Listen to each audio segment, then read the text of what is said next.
Hello दोस्तों, invest today for tomorrow YouTube channel पे मैं रजत माथुर आपका हार्दिक स्वागत करता हूं। दोस्तों, आज बात करेंगे हम सबके फेवरेट ब्रांड या फिर यूं कहें कि बहुत सारे लोगों के फेवरेट ब्रांड एप्पल की। यू कैन लव एप्पल और you can hate Apple but you can't ignore Apple. अगस्त 2018 में ये दुनिया की सबसे पहली कंपनी बनी थी जिसका मार्केट वैल्यूएशन $1 ट्रिलियन पहुंच गया था। उसके ठीक 2 साल के बाद अगस्त 2020 को इसका मार्केट कैप पहुंच गया था $2 ट्रिलियन।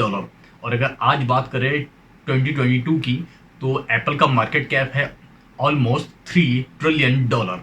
इतनी तो दुनिया के ज़्यादातर कंट्रीज़ की जीडीपी भी नहीं है, सिर्फ 3 से 5 कंट्रीज़ होंगे इसके आगे। मतलब एप्पल के पास इतने पैसे हैं जितने बहुत सारे देशों के पास नहीं है। तो आज इस वीडियो में सबसे पहले डिस्कस करेंगे कि आखिर कौन सी वो स्ट्रेटेजीज है, आखिर ऐसा क्या बिजनेस मॉडल है जिसने एप्पल को बना दिया है दुनिया का सबसे वैल्यूएबल ब्रांड। अगर आप एप्पल के इन्वेस्टर हैं या आप किसी भी स्टॉक में इन्वेस्ट करते हैं तो आप देख सकते हैं क्या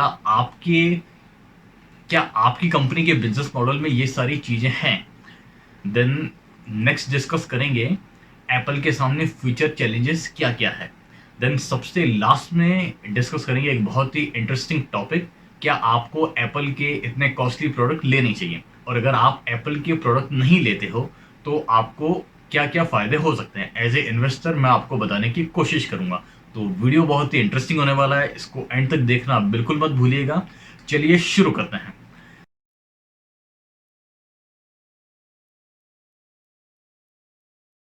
सबसे पहले डिस्कस करते हैं एप्पल की वो स्ट्रेटेजीज जिसने एप्पल को बना दिया है दुनिया का सबसे valuable brand.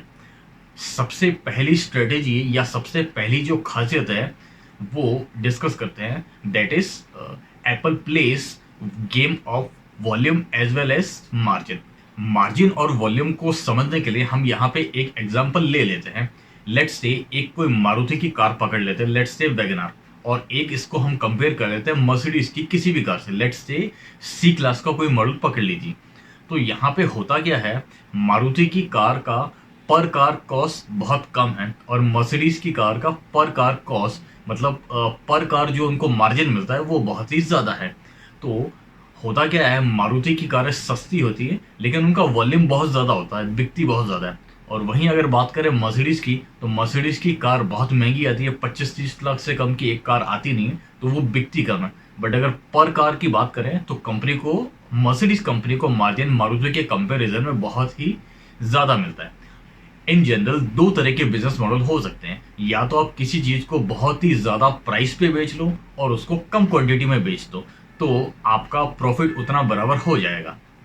Then next business model है जो मारुति कर रही है या जियो कर रहा है, आप सामान को या अपनी सर्विसेज को सस्ता बेच दो पर ज्यादा क्वांटिटी में बेच दो। तो ये 10 में से 8 कंपनियों के साथ काम करता है। आपको या तो अपने मार्जिन में कॉम्प्रोमाइज करना पड़ता है या फिर आपको अपनी क्वांटिटी में कॉम्प्रोमाइज करना पड़ता है। अगर पर पीस या पर सर्विस मार्जिन बढ़ाओगे तो आपको क्वांटिटी बहुत कम करनी पड़ेगी, एंड वाइस वर्सा। अगर आप क्वांटिटी बहुत ज़्यादा बढ़ा दोगे तो फिर आपका मार्जिन उसमें कम रहेगा। बट ये केस एप्पल के साथ में नहीं है। अब एक एग्जांपल और लेते हैं। लेट्स से मारुति ने वैगनआर का कोई मॉडल लॉन्च किया है और कॉस्ट है 25 से 30 लाख रुपए के बीच में। अब मारुति ने दुनिया की बेस्ट कार बनाई है, मर्सिडीज से बहुत ज़्यादा अच्छे फीचर्स दिए हैं, इंटीरियर दिया है, एक्सटीरियर दिया है, इंजन दिया है, सब कुछ मर्सिडीज से बहुत अच्छा दिया है। लेकिन क्या आपको लगता है कि वैगनआर को कोई भी आदमी 25 से 30 लाख रुपए में खरीदेगा? जी नहीं, ऐसा नहीं होगा। वो कार बिल्कुल फेल हो जाएगी क्योंकि उस कार का परसेप्शन ही वो नहीं है। उस कार का परसेप्शन ही सस्ती कार का है। वो कार ज़्यादा बिकती ही इसलिए है कि वो सस्ती है। तो बिजनेस वर्ल्ड में भी यही होता है, आइदर आप पर पीस या फिर पर सर्विस मार्जिन बहुत ज़्यादा बढ़ा लो और या फिर उसको सस्ता करके बहुत ज़्यादा क्वांटिटी में बेच लो। बट अगर हम एप्पल की बात करें तो एप्पल क्या करता है, स्पेशली मैं आईफोन की बात कर रहा हूँ। आईफोन बिकता भी बहुत ज़्यादा क्वांटिटी में है और उसका पर पीस मार्जिन भी बहुत ज़्यादा है। ये चीज़ दुनिया में बहुत कम लोग कर पाते हैं, 10 में से 8 कंपनियां ये नहीं कर पाती, एप्पल ये कर पाता है। तो अब एप्पल ये क्यों कर पाता है, उसकी क्या-क्या स्ट्रैटेजीज़ है और ऐसी क्या ख़ासियत है, उसको डिस्कस करते हैं। सबसे पहली स्पेशलिटी है जो बट ऑब्वियस आप सबको पता है, best products as well as best ecosystem. किसी भी एप्पल यूज़र को पूछ लो, मोस्टली लोग 10 में से 8 से 9 लोग एप्पल का प्रोडक्ट लेके पछताते नहीं हैं। उनको प्रोडक्ट यूज़ करने में बहुत मज़ा आता है। वो यही कहता है कि दिस इज़ बेस्ट, वो यही बोलेगा। और इकोसिस्टम की बात करें तो आपने लेट्स से इकोसिस्टम में एंटर होना स्टार्ट किया आईफोन से। अब आपको कल को लगा कि मेरे को एक वॉच खरीदनी चाहिए, तो शायद आप एप्पल वॉच खरीदोगे, या आपको लगा कि लैपटॉप खरीदना चाहिए तो आप शायद मैकबुक खरीदोगे, या आपको लगता है कि मेरे को TWS ईयरफोन वो खरीदना चाहिए तो आप एप्पल का एयरपॉड खरीद दोगे। तो अब होता क्या है, जैसे ही आपने कोई भी दो एप्पल प्रोडक्ट लिए, लेट्स से आपने आईफोन लिया और उसके बाद आपने ले लिया मैकबुक, तो वो इकोसिस्टम इतना ज़बरदस्त है कि उसमें एंट्री तो आसान है लेकिन उससे एग्जिट करना बहुत ही मुश्किल है। एक एग्जांपल से समझाता हूँ कैसे। आपके पास आईफोन भी है और मैकबुक भी है। अगर आपका आईफोन पे कोई कॉल आता है और वो आईफोन दूर बैठा कहीं चार्ज हो रहा है, तो आप डायरेक्टली अपने मैकबुक के ऊपर कॉल अटेंड कर सकते हो। ये है इसके इकोसिस्टम का कमाल। इस तरह का इकोसिस्टम, इस तरह की ज़बरदस्त फैसिलिटीज़ आपको एंड्रॉयड के किसी इकोसिस्टम में नहीं मिलेगी। तो इसकी वजह से होता क्या है, एक बार आपने एंटर कर दिया तो आपका बाहर निकलना बहुत मुश्किल हो जाता है। लेट्स से आपने पहले आईफोन खरीदा, अब आपने मैकबुक खरीदा, अब आपने वॉच भी खरीद लिया। अब लेट्स से 2 साल के बाद आपको लगा कि नहीं यार, फ़ोन मैं चेंज कर लेता हूँ, कोई सैमसंग का कोई नोट सीरीज़ या एस सीरीज़ का कोई फ़ोन ले लेता हूँ। लेकिन जैसे ही आप वो दूसरा फ़ोन लोगे, आपका इकोसिस्टम पूरा बिगड़ गया। वो जो मैकबुक के साथ या वॉच के साथ या फिर एयरपॉड के साथ या आईपैड के साथ जो आपका एकदम ज़बरदस्त कनेक्शन बना हो, तो वो फैसिलिटी का यूज़ आप नहीं कर पाओगे।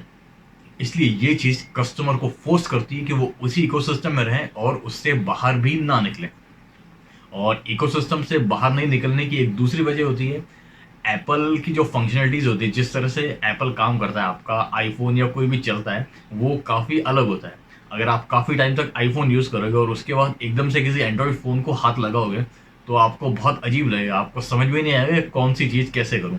तो वो एक यूज़ेबिलिटी पॉइंट ऑफ व्यू से बहुत बड़ा गैप हो जाता है। इसलिए भी अगर एक बार कोई एप्पल इकोसिस्टम में आ गया, तो उसका बाहर निकलना बहुत ही मुश्किल है। नेक्स्ट जो एप्पल की खासियत है उसकी बात करते हैं, दैट इज़ बेस्ट सर्विस। आप एप्पल के स्टोर पे जाइए, अगर वारंटी में है तो बहुत अच्छी बात है, अगर वारंटी में नहीं भी है तो वो आपसे चार्जेस बहुत ज़्यादा लेंगे। लेकिन एक चीज़ की गारंटी है, आप किसी भी एप्पल कस्टमर से कंफर्म कर सकते हैं कि इनकी सर्विस बहुत ही ज़बरदस्त होती है। एटलीस्ट कस्टमर की सुनते हैं। आईफोन में थोड़ी सी भी ज़्यादा प्रॉब्लम हुई, सीधा रिप्लेस ही कर देते हैं, आपको चक्कर नहीं कट पाते हैं। ये चीज़ बाकी ब्रांड धीरे-धीरे कर रहे हैं लेकिन अभी तक उस लेवल पे नहीं कर रहे हैं, और एप्पल मतलब डे 1 से ये चीज़ें कर रहा है। तो सर्विस उसकी बेस्ट है, उसमें इसका कोई भी मुकाबला नहीं है। द नेक्स्ट जो एप्पल की खासियत है, that is targeted audience. Apple जब 2006 में पहला आईफ़ोन लॉन्च हुआ था, उस दिन भी उसकी कॉस्ट बहुत ज़्यादा थी, और आज 2022 में भी एप्पल के किसी भी प्रोडक्ट की कॉस्ट बहुत ही ज़्यादा है। वो अपने टारगेट से बिल्कुल भटका नहीं है। उसने पहले दिन से अपना टारगेट बना के रखा है कि मैं एक प्रीमियम ब्रांड हूँ, अगर आपको मुझे यूज़ करना है तो थोड़े पैसे ज़्यादा देने पड़ेंगे। It is like a perception of a elite class. अगर आप समाज के सबसे ऊपर वाले हिस्से में आते हैं तो आप एप्पल यूज़ करेंगे, इस तरह का एक परसेप्शन बनाया जाता है और ये आज भी कायम है। अगर आप इसके कॉम्पिटिटर को देखेंगे, फॉर एग्जांपल वन प्लस को देखेंगे, तो जब वन प्लस वन आया था तो बहुत सारे लोगों को याद होगा, कुछ 16,000 या 18,000 के प्राइस पॉइंट पर लॉन्च हुआ था, और उसका टैगलाइन ये था, फ्लैगशिप किलर। बट आज अगर वन प्लस को देखोगे तो कहाँ पे है, वन प्लस 10 प्रो जो लेटेस्ट लॉन्च हुआ है उसका कॉस्ट ही 70,000 से बाहर है। तो वो अपने टारगेट से कम्प्लीटली भटक चुका है। वो अपने आप को फ्लैगशिप किलर कहता था, बट आज उसका प्राइस इतना बढ़ चुका है कि वो फ्लैगशिप के बराबर आ गया है। So where is the flagship killer. But Apple के साथ ऐसा नहीं है। एप्पल एक प्रीमियम है और प्रीमियम ही रहता है, सस्ते फ़ोन एप्पल नहीं बनाता है। देन नेक्स्ट जो खासियत एप्पल की है वो है perception of status symbol. Apple ने अपने ब्रांड को इस तरह से स्टेब्लिश कर लिया है कि लोगों को लगता है कि एप्पल है तो स्टेटस सिंबल है। उनको बहुत ही प्राउड फील होता है कि यार मैंने 1 लाख या 1.5 लाख रुपए का फ़ोन लिया है, एटलीस्ट मैंने लाइफ में कुछ तो अचीव किया है। उसको एक बहुत ही सेंस ऑफ प्राउड महसूस होता है। जबकि ऐसा है नहीं, वो रियलिटी हम सब कुछ जानते हैं। आज 25 से 30 हज़ार महीने का कमाने वाला कॉलेज का लड़का भी आईफोन को ईएमआई पे लेके घूमता है, तो वो ऐसा कुछ है नहीं, बट फिर भी लोगों के दिमाग में है कि यार ये एक स्टेटस सिंबल है, तो वो इमेज एप्पल की आज भी कायम है। देन नेक्स्ट एप्पल की जो खासियत है दैट इज़ ये यूनिक है। अगर आपको एंड्रॉयड लेना है तो आपके पास दुनिया भर के ब्रांड है, आपको 5,000 रुपये से लेके 1 लाख रुपए से ऊपर का पूरी रेंज का फ़ोन मिल जाएगा। You can go with Xiaomi, you can go with Samsung, you can go with Micromax और पोको, मोटोरोला, बहुत सारे ब्रांड है। लेकिन अगर आपको iOS को एक्सपीरियंस करना है तो आपको एप्पल प्रोडक्ट ही खरीदना पड़ेगा, क्योंकि वो iOS किसी और में चलेगा ही नहीं। तो इसलिए ये एक यूनिक है। तो जब एंड्रॉयड से iOS पे आदमी शिफ्ट करता है तो उसको एक कम्प्लीटली डिफरेंट एक्सपीरियंस मिलता है, तो ये भी उसकी खासियत है। देन नेक्स्ट एप्पल की जो खासियत है दैट इज इनोवेशन। सबसे पहले 2006 में स्टीव जॉब ने जब आईफोन लॉन्च किया था, तो मुझे आज भी याद है, दुनिया मतलब पूरी हिल गई थी, क्या बात कर रहे हो, बटन नहीं हो गया, पूरा टच स्क्रीन होगा। It was completely shock for the world. और उसके बाद आप देख रहे हैं कि पूरी स्मार्टफोन इंडस्ट्री की दशा और दिशा ही बदल गई। आज हर कंपनी बड़े बड़े स्मार्टफोन बना रही है और पूरा टच स्क्रीन पे चल रही है, बटन तो ऑलमोस्ट खत्म हो गया। आने वाले दिनों में आप देखेंगे कि ये जो 2-3 बटन आपको मिल रहे हैं स्मार्टफोन में, ये भी खत्म हो जाएंगे। इस तरफ दुनिया जा रही है। तो इस तरह से एप्पल इनोवेशन करती है और लगातार इतने सालों से कुछ ना कुछ इनोवेशन करते आए हैं। फॉर एग्जांपल जो आपको बायोमेट्रिक्स सिक्योरिटी दिया, वो एप्पल ने ही स्टार्ट किया था, फ्रंट कैमरे में जो देना शुरू किया, उसके बाद बाकी कंपनीज ने स्टार्ट किया। एंड्रॉयड में आता था पहले भी, लेकिन वो उतना कुछ खास सिक्योर नहीं था। एप्पल काफ़ी ज़्यादा सिक्योर है उस मामले में, तो उस मामले में भी एप्पल को लीडर ही बोला जाएगा। अब नेक्स्ट टॉपिक डिस्कस करते हैं, वो है future challenges in front of Apple. तो सबसे पहला चैलेंज है वो मैं बोलूँगा इनोवेशन। यस, 2006 में पहला आईफोन लॉन्च हुआ था, पूरी दुनिया को टच स्क्रीन पे उसने शिफ्ट कर दिया था। उसके बाद भी कुछ इनोवेशन उन्होंने किए हैं, लेकिन क्या इसकी कॉस्ट के हिसाब से ये इनोवेशन जस्टिफाइड है? ये मेरा ओपिनियन है, बिल्कुल भी जस्टिफाइड नहीं है। और अगर आप किसी भी टेक एक्सपर्ट को पूछोगे तो वो भी यही कहेगा, यार तुम लाख, 1.5 लाख, 2 लाख रुपए का फ़ोन बना रहे हो, बट ऐसा तुमने अलग इतना क्या ही दे दिया। Yes, you are one of the best, but you are not the best. आपके फ़ोन में बहुत सारी कमियां हैं।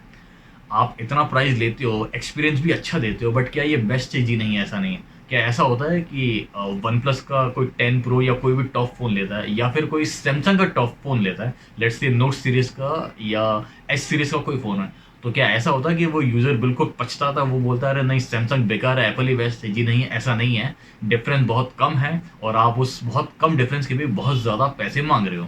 तो you need to innovate new things.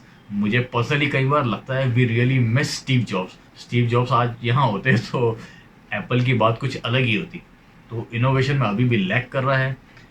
Then second point मैं बोलूँगा कि आखिर लोगों को कब तक बेवकूफ़ बनाओगे? ब्रांड के परसेप्शन के नाम पे, ब्रांड के नाम पे कब तक बेवकूफ़ बनाओगे? दुनिया बहुत ज़्यादा इनोवेशन कर रही है, बहुत ज़्यादा नई नई चीज़ें कर रही है। वन प्लस है, सैमसंग है, ये ब्रांड बहुत ज़्यादा आगे बढ़ रहे हैं और बहुत तेज़ी से कंपटीशन दे रहे हैं। तो अगर आप कोई ज़्यादा इनोवेशन नहीं करोगे, कोई ज़्यादा नई चीज़ें नहीं करोगे, उसी पुराने ढर्रे पे चलते रहोगे, तो बहुत प्रॉब्लम है। लोग कब तक बेवकूफ़ बनेंगे? मैंने अपनी आंखों से देखा है, जो एकदम हार्डकोर एप्पल फैन थे, उन्होंने भी वन प्लस पे या सैमसंग पे शिफ्ट कर लिया, बिकॉज उनको ये कॉस्ट बिल्कुल भी जस्टिफाइड नहीं लगा। लाख रुपए, 1.5 लाख रुपए, और उसमें ऐसा क्या ही डिफरेंस है, उनको जस्टिफाइड। तो एप्पल को अगर फ्यूचर में ग्रो करना है तो इन चैलेंजेस को फेस करना पड़ेगा। अगर एप्पल इतने पैसे ले रहा है तो उसको दिखाना पड़ेगा कि yes I am the best, कोई मेरे आसपास भी नहीं है। देन सबसे लास्ट में हम डिस्कस करेंगे, जो इस वीडियो का सबसे इंटरेस्टिंग पार्ट होगा मे बी, क्या हमें एप्पल के ये महंगे प्रोडक्ट लेने चाहिए? और अगर आप ये महंगे प्रोडक्ट नहीं लेते हो, लेट्स से आईफोन नहीं लेते हो, तो एज ए इन्वेस्टर आपको क्या क्या फ़ायदा हो सकता है? चलिए डिस्कस करते हैं। ये हम लोग आईफोन की ही बात करते हैं, सबसे ज़्यादा पॉपुलर वही है। मुझे एक नया फ़ोन परचेस करना है, अगर मैं एप्पल का फ़ोन कंसीडर करूँगा तो मैं क्यों करूँगा? मैं आपको अपना एग्जांपल बताता हूँ मुझे क्या क्या चाहिए। आपको पता है कि मैं एक वीडियो क्रिएटर हूँ, तो मुझे चाहिए एकदम टॉप लेवल का कैमरा। हालांकि वो वन प्लस में या फिर सैमसंग की एस सीरीज में भी बेटर मिलता है, तो वो कंपेरेबल है, ठीक है, वो पॉइंट। देन उसके बाद में आता है जो मैंने पहले बताया, एप्पल का इकोसिस्टम बहुत ही ज़बरदस्त है। मैं इतने सालों से एंड्रॉयड यूज़ कर रहा हूँ, now I want to shift to Apple ecosystem. मुझे एक कम्प्लीटली नया एक्सपीरियंस चाहिए, तो इसके लिए भी मैं एप्पल को कंसिडर करूँगा। देन जो मेरा तीसरा कंसिडरेशन है, मैं एक हैवी यूज़र हूँ और मुझे टेक्नोलॉजी की बहुत ज़्यादा समझ भी है। कौन सा प्रोसेसर है, कौन सा कैमरा है, कौन सा सेंसर है, उसका एपरेचर क्या है, बैटरी कैसे काम करती है, कैसे जल्दी ड्रेन होती है, फास्ट चार्जिंग कैसे काम करता है, आपके लिए अच्छा है या नहीं, मुझे इन सारी चीज़ों की समझ है क्योंकि मैं इतने सालों से टेक्नोलॉजी को फॉलो करता आ रहा हूँ। तो अगर मैं एप्पल का प्रोडक्ट लेता हूँ तो मुझे पता है कि मैं किस किस चीज़ के पैसे ले रहा हूँ। वो मुझे एक बहुत ही ज़बरदस्त एक्सपीरियंस देता है। मुझे उसके सारे फीचर पता है, मैं उसको यूज़ कर सकता हूँ। स्पेशली जो उसका प्रोसेसर है, दुनिया में one of the best processor होता है। और आप जानते हैं मुझे प्रोसेसर क्यों चाहिए। मैं अपना वीडियो इसी से शूट कर सकता हूँ, इसी से एडिट कर सकता हूँ। हालांकि मैं करता एडिट लैपटॉप से हूँ, लेकिन मुझे अच्छा प्रोसेसर क्यों चाहिए कि मैं किसी दिन ऑफिस में हूँ, कोई थोड़ा बहुत मुझे एडिट करना है तो मैं आराम से कर सकूँ और उसको आराम से रेंडर कर सकूँ। जो लोग वीडियो एडिट करते हैं उनको पता है कि रेंडरिंग में हालत ख़राब हो जाती है। मैं आपको अपना एग्जांपल देता हूँ। मेरे पास i7 लैपटॉप है और पूरा एसएसडी है, और GTX का कोई ऑलमोस्ट टॉप लेवल का ग्राफिक्स कार्ड भी। उसके बावजूद वीडियो एडिट करने में, फाइनल रेंडर करने में टाइम लगता है कम से कम 12 मिनट से लेके आधा घंटा, डिपेंडिंग अपॉन वीडियो। तो ऐसी चीज़ें मैं फ़ोन से कर सकूँ, उसके लिए मेरे को एक पावरफुल प्रोसेसर चाहिए। तो ये मैंने आपको अपने सारे यूज़ केसेस बताए। मेरे पास एकदम टॉप लेवल का यूज़ है। मुझे डिस्प्ले भी ज़बरदस्त चाहिए, मुझे कैमरा भी ज़बरदस्त चाहिए क्योंकि मैं यूट्यूब वीडियो शूट करता हूँ। अभी चैनल मोनेटाइज नहीं है, बट कल को चैनल मोनेटाइज होगा तो ये आईफोन एक्चुअली मुझे कमा के देगा और मैं अपने यूज़र को एक बहुत ही अच्छी क्वालिटी कंटेंट डिलीवर कर सकता हूँ। और दूसरा सारा रीज़न बताया कि मुझे टेक्नोलॉजी की समझ बहुत है और मैं उसके प्रोसेसर का पूरा यूज़ कर सकता हूँ। मतलब मैं एक हैवी यूज़र हूँ और मुझे समझ भी है, इसलिए मैं ले सकता हूँ। आप अपने पर्सपेक्टिव से देखिए, आपको क्या-क्या ज़रूरत है? क्या आपको वाक़ई में इतनी टेक्नोलॉजी की समझ है? क्या आपको समझ में आ रहा है एक्चुअली कि अगर आप 1 लाख रुपए या 1.5 लाख रुपए दे रहे हो, तो आपको एक्चुअली मिल क्या रहा है? और अगर क्या आपका काम नहीं चलेगा, आप एप्पल की जगह सैमसंग ले लोगे। अरे सैमसंग का एस सीरीज का फ़ोन भी ले लोगे तब भी वो लाख रुपए या उससे नीचे आ जाएगा, तब भी आप 50,000 या 25,000 तो बचा ही लोगे उसके अंदर। तो आपको अपनी रिक्वायरमेंट देखनी है, क्या आपको इतना टॉप लेवल का प्रोसेसर चाहिए? मेरे ख्याल से 95% से ज़्यादा लोगों को नहीं चाहिए क्योंकि उनका यूज़ क्या है, फेसबुक, व्हाट्सअप, इंस्टाग्राम, थोड़ा बहुत और कहीं जगह फ़ोटो अपलोड करना, थोड़ी बहुत basic photo editing, video editing तो ना के बराबर लोग करते हैं। तो ये काम आज के ज़माना आराम से एक 20,000 से 30,000 के फ़ोन में हो जाते हैं। इनफैक्ट कुछ इससे कम वाले फ़ोन में भी हो जाते हैं। तो क्या आपको रियल में उसकी ज़रूरत है? आप ये देख सकते हो। दूसरा पॉइंट एक ये है कि अगर आप कंपेयर करना शुरू करोगे एक 5,000 के फ़ोन को, एंड्रॉयड फ़ोन में, मतलब iOS तो आता ही नहीं है, 5,000 के फ़ोन को 15,000 या 20,000 के फ़ोन से कंपेयर करोगे तो यस, आपको रात दिन का डिफरेंस मिलेगा। एक किसी 50,000 के फ़ोन को लाख रुपए वाले या 1.5 लाख रुपए के फ़ोन से कंपेयर करो, डिफरेंस और भी ज़्यादा कम हो जाएगा। ऐसा नहीं हुआ कि अगर आप दोगुना या तिगुना कीमत दे रहे हो तो उससे आपको दुगना या तिगुना एक्सपीरियंस भी मिलेगा, ऐसा नहीं होगा। वो एक तरह से पैसे वेस्ट करने जैसा ही है। अगर आप एक पावर यूज़र नहीं हो, आपको समझ नहीं है, तो आपके लिए वो वेस्टेज जैसा ही है। अगर आपका काम 20,000 25,000 में भी चल सकता था तो भी आपने लाख 1.5 लाख खर्च कर दी। तो वो हमें अपनी रिक्वायरमेंट समझनी है। देन नेक्स्ट थिंग है कि आपको समझ भी है, आपको शौक भी है और पैसे भी आपके पास बहुत है, कोई प्रॉब्लम ही नहीं है, तो यू कैन गो। आप मेरी बात सुनोगे नहीं और आप बिंदास आईफोन ले लोगे। लेकिन मैं स्पेशली उन यंगस्टर्स से कह रहा हूँ, बिल्कुल जिन्होंने अभी नया नया कमाना शुरू किया है। मैं बहुत सारे ऐसे लोगों को देखता हूँ, उनकी सैलरी 25-30 हज़ार है और अगले ने 1 लाख का आईफोन उठा रखा है, वो भी ईएमआई पे। ये क्या क्या करना क्या चाह रहे हो, किसको दिखाना चाह रहे हो? ऐसा नहीं होगा कि अगर तुम्हारे पास आईफोन है then you are out of the world, दुनिया एकदम तुम्हारे कदमों में बिछ जाएगी, अरे वाह क्या बात है भाई के पास आईफोन। ऐसा कुछ नहीं होगा। तो इट्स जस्ट ए फ़ोन, आपको अपना ज़रूरी काम निकालना है। तो यही मेरा बोलना है कि अपने रिक्वायरमेंट को ढंग से सोचे समझे और उसके बाद फ़ोन लें। अगर आपको शौक है और अगर आप एक्चुअल में उस फ़ोन का यूज़ कर सकते हो तो ही आप लो, वरना मत लो। अब ये इतना भाषण तो आपको दे दिया मैंने, अब मैं ये दे क्यों रहा हूँ? अगर आप इस फ़ोन में पैसे बचाओगे तो आप कर क्या सकते हो?